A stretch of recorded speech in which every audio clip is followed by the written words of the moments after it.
bagong paraan ng pagboto. Di ba yun yung mag-shade ng bilog? Excuse me, oval siya. Uy, bilog, oval, ganon din yun. Teka. Bago kayo mag-away dyan, panuorin muna natin to.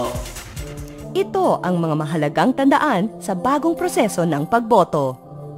Isha-shade ang oval sa tapat ng mga pangalan ng mga kandidatong ibinoboto gamit ang marking pen galing sa COMELEC. Hindi maaaring gumamit ng lapis, ballpen o ibang marking pen.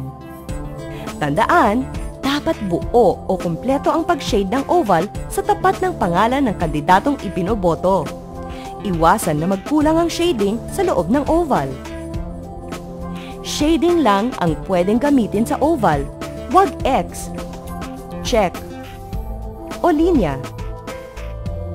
Huwag lulukutin o titiklupin ang balota. Hindi dapat sumobra ang binobotong kandidato sa pwesto.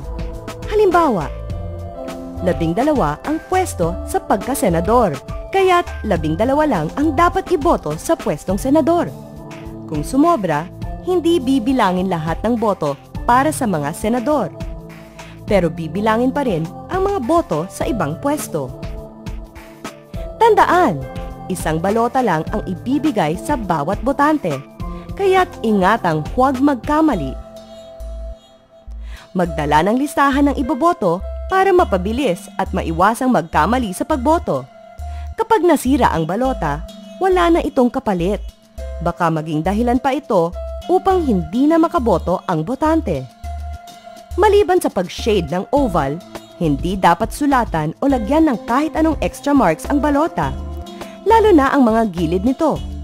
Kapag may ibang mga marka ang balota, maaaring hindi ito tanggapin ng PCOS.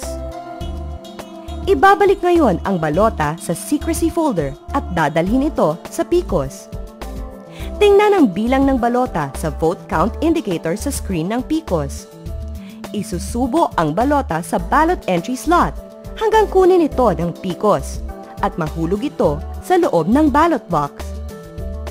Pwedeng isubo ang balota sa ballot entry slot kahit pabaliktad, huwag lang pahalang. Tingnan ulit ang vote count indicator. Dapat ay nadagdagan ito ng 1 boto lang. Ibig sabihin ay naibilang ang balotang ipinasok. Pagkatapos ay ibabalik ng botante sa BEI chairman ang ballot secrecy folder at marking pen. Lalagyan ng BEI chairman ng indelible ink ang kuko, kasama ang buong cuticle ng kanang hintuturo o ng anumang daliri kung walang hintuturo ng botante. Ibig sabihin, siya ay nakaboto na. Ilalagay ng botante ang kanyang thumb mark sa EDCVL.